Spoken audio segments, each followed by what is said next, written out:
Bienvenidos al canal de YouTube de Energía Médica. Soy Oriana Fariñas y pertenezco al tercer año de Medicina de la Universidad Rómulo Gallegos. Hoy estaremos hablando sobre el electrocardiograma. El electrocardiograma es una prueba que registra la actividad eléctrica del corazón que se produce en cada latido cardíaco.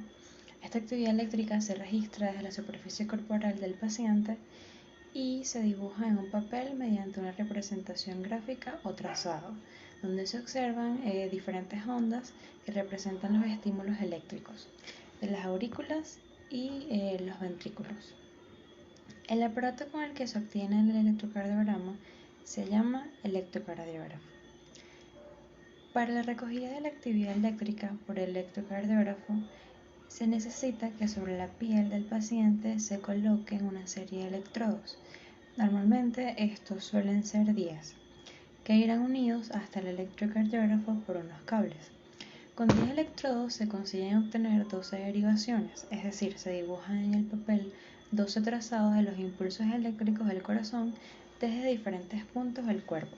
Se puede obtener derivaciones extra si se añaden más electrodos a la superficie corporal. Sin embargo, el electrocardiograma básico o normal debe constar como mínimo de 12 derivaciones. El electrocardiograma de una persona sana presenta un trazado particular. Cuando aparecen cambios en este trazado, el médico puede determinar si existe un problema o no. El electrocardiograma se usa o es útil para medir el ritmo y la regularidad de los latidos, el tamaño y posición de las aurículas, el de los ventrículos. También sirve para determinar cualquier daño al corazón y los efectos que sobre él pueden tener ciertos fármacos o dispositivos implantados como en el corazón, como lo son los marcapasos. Las alteraciones en el trazado son imprescindibles para la detección y análisis de las arritmias cardíacas. También resulta muy útil en los episodios agudos de enfermedades coronarias como el infarto de miocardio. El electrocardiograma es una prueba sencilla, disponible, rápida, que no produce ninguna molestia, es decir, es indoloro y no tiene ningún riesgo para el paciente, ya que no se envía ningún tipo de electricidad a través del cuerpo, ya que solo detecta la actividad eléctrica que se genera. Ya que sabemos qué es un electrocardiograma, cómo funciona y por qué debe realizarse, pasaré a explicar cada uno de los componentes de este. Primero tenemos los electrodos. Estos son los dispositivos que ponen en contacto al paciente con el electrocardiógrafo. A través de ellos se obtiene la información eléctrica para la impresión y el análisis del electrocardiograma. Para realizar un electrocardiograma estándar, como nombré anteriormente, se colocan 10 electrodos divididos en dos grupos. Primero los electrodos periféricos y segundo los electrodos precordiales. De los datos aportados por ellos se obtienen las 12 derivaciones del electro. Cuando se realiza un electrocardiograma es imprescindible conocer con rigurosidad la ubicación de los electrodos en el paciente, ya que un cambio de localización de un electrodo podría provocar desde pequeñas variaciones en la morfología del complejo QRS hasta graves errores diagnósticos. Primero tenemos a los electrodos periféricos, que estos son 4, y van colocados en las extremidades del paciente. Normalmente se diferencian con un color distinto para cada uno y una letra. El primero se denomina como R mayúscula, que va en el brazo derecho. El segundo es L, que va en el brazo izquierdo. El tercero es la F, que va en la pierna izquierda. Por último la N, que va en la pierna derecha. Después tenemos los electrodos precordiales, son 6 y van colocados en la región precordial. Primero tenemos a B1, que va ubicado en el cuarto espacio intercostal en el borde derecho del esternón. B2, que está ubicado en el cuarto espacio intercostal en el borde izquierdo del esternón. B3, a la mitad de distancia entre los B2 y B4. B4, que está ubicado en el quinto espacio intercostal en la línea medio clavicular, que es una línea que baja perpendicularmente desde el punto medio de la clavícula. B5, que está ubicado en la misma línea horizontal que el electrodo B4, pero en la línea axilar anterior, que es una línea que baja perpendicularmente desde el punto medio entre el centro de la clavícula y su extremo lateral. Y por último tenemos a B6, que está ubicado en la misma línea horizontal que los electrodos B4 y B5, pero en la línea medio axilar. Esta es una línea que baja perpendicularmente desde el centro de la axila. Cabe destacar que en determinados pacientes y ante la sospecha de infarto posterior o de ventrículo derecho, es recomendable colocar los electrodos en posiciones distintas a las descritas para poder obtener las derivaciones derechas y posteriores. Vamos a visualizar unas ondas. Estas son las distintas curvaturas que toma el trazado del electrocardiograma hacia arriba o hacia abajo. Son producto de los potenciales de acción que se producen durante la estimulación cardíaca y se repiten de un latido a otro salvo en alteraciones. Las ondas electrocardiográficas han sido denominadas con letras. Estas vendrían siendo P, Q, R, S, T y U. Por ese orden y van unidas entre sí por una línea isoeléctrica. Primero hablaremos de la onda P. La onda P es la primera onda del ciclo cardíaco. Representa la despolarización de las aurículas. Está compuesta por la superposición de la actividad eléctrica de ambas aurículas, como nombré anteriormente, y su parte inicial corresponde a la despolarización de la aurícula derecha, mientras que su parte final a la despolarización de la aurícula izquierda. La duración normal de la onda P es menor de 0.10 segundos, es decir, un 2.5 milímetros de ancho, y cuenta con una amplitud máxima de 2.5 milímetros de alto. Cuando es generada por el nodo sinusal es positiva en todas las derivaciones, excepto en ABR, donde es negativa, y en B1, que debe ser isodifásica. En los crecimientos auriculares, la onda P puede aumentar en altura o en duración y está ausente en la fibrilación auricular. Después tenemos a la onda Q. Hay dos cosas importantes sobre esta onda. Primero, si hay una mínima onda positiva en el complejo QRS previa a una onda negativa, la onda negativa no es una onda Q, sino es una onda S, por muy pequeña que sea la onda positiva previa. No toda onda Q significa un infarto, ya que en un electrocardiograma normal hay ondas Q en determinadas derivaciones, sin que tengan un significado patológico. Las características de la onda Q normal van determinadas por sus derivaciones periféricas. La onda Q normal suele ser estrecha y poco profunda, menor de 0.04 segundos de ancho o de 2 milímetros de profundidad. En general no supera el 25% del complejo QRS.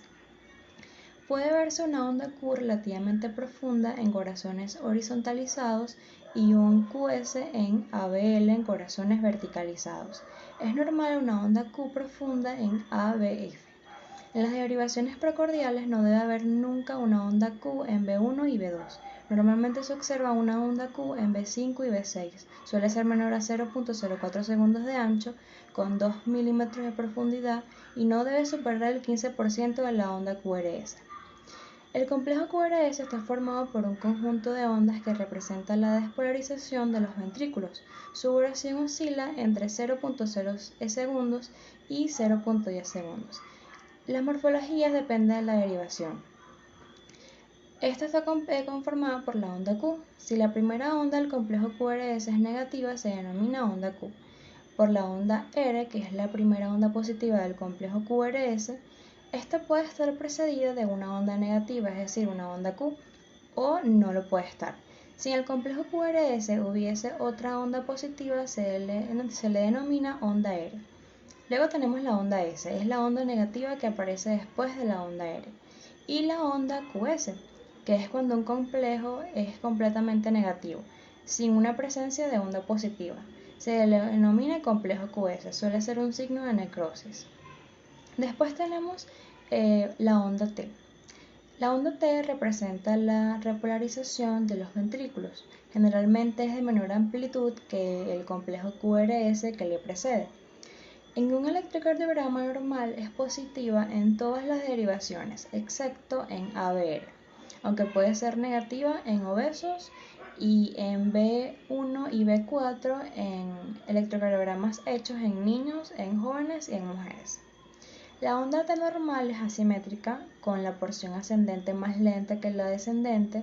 Su amplitud máxima es menor de 5 milímetros en las derivaciones periféricas y menor de 15 milímetros en las derivaciones precordiales. Existen múltiples patologías que provocan cambio en la onda T, como en la cardiopatía isquémica o la hiperpotasemia. Por último tenemos la onda U. Esta es una onda habitualmente positiva de escasa amplitud que aparece sobre todo en derivaciones precordiales inmediatamente detrás de la onda T. Sin embargo, se desconoce su origen y podría significar la repolarización de los músculos papilares.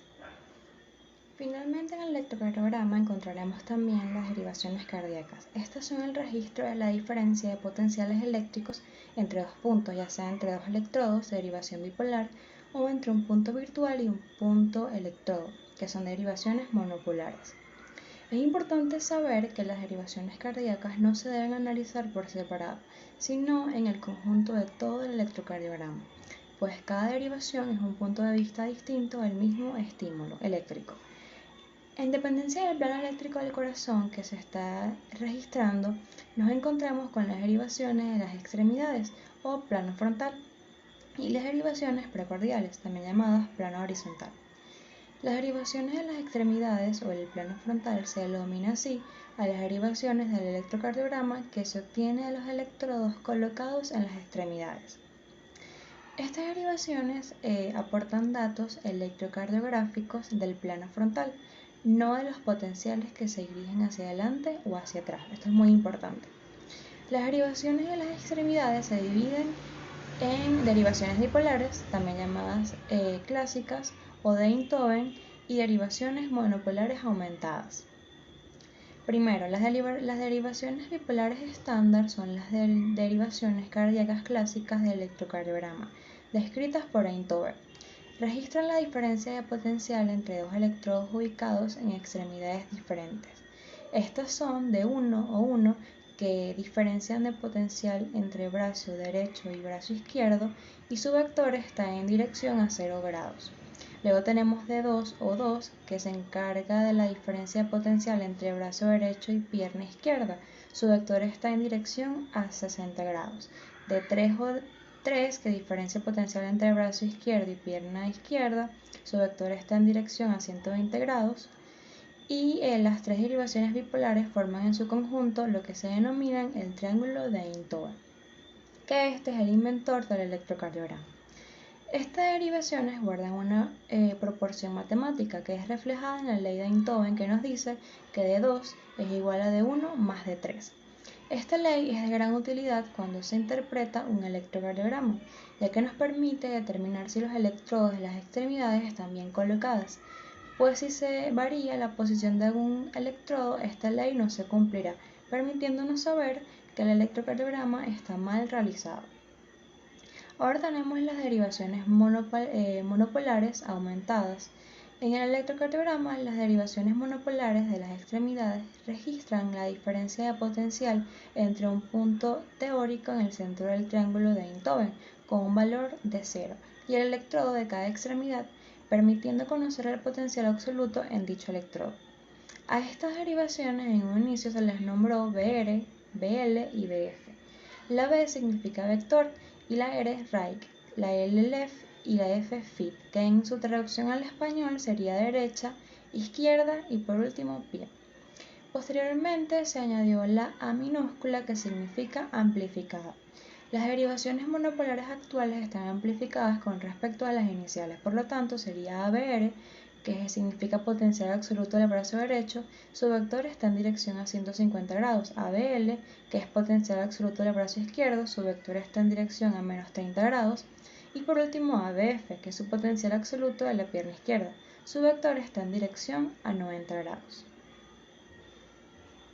Ya hablamos de las derivaciones del plano frontal, ahora hablaremos de las derivaciones precordiales o derivaciones del plano horizontal. Las derivaciones precordiales del electrocardiograma son 6, se denominan con una B mayúscula y un número del 1 al 6. Son derivaciones monopolares, registran el potencial absoluto del punto donde esté colocado el electrodo del mismo nombre. Estos son las mejores derivaciones del electrocardiograma para precisar las alteraciones del ventrículo izquierdo, sobre todo de las paredes anterior y posterior. En el electrocardiograma normal, en las derivaciones precordiales, los complejos QRS son predominantemente negativos en las derivaciones B1 y B2 y predominantemente positivos en B4 a B6. Las derivaciones precordiales, como dije anteriormente, son clasificadas con una B mayúscula y del número del 1 al 6. Primero tenemos B1, que esta derivación registra las potenciales de las aurículas de parte del tabique y de la pared anterior del ventrículo derecho. El complejo QRS presenta una onda R pequeña, que es la despolarización del septo interventricular, seguida de una onda S profunda. Luego tenemos la B2. El electrodo de esta derivación precordial está encima de la pared ventricular derecha. Por tanto, la onda R es ligeramente mayor que en B1, seguido de una onda S profunda.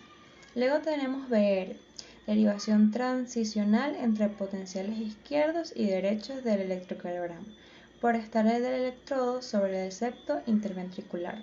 La onda R y la onda S suelen ser casi iguales. Luego tenemos B4. Este electrodo de esta derivación está sobre el ápex del ventrículo izquierdo, donde es mayor el grosor, y presenta una onda R alta seguida de una onda S pequeña.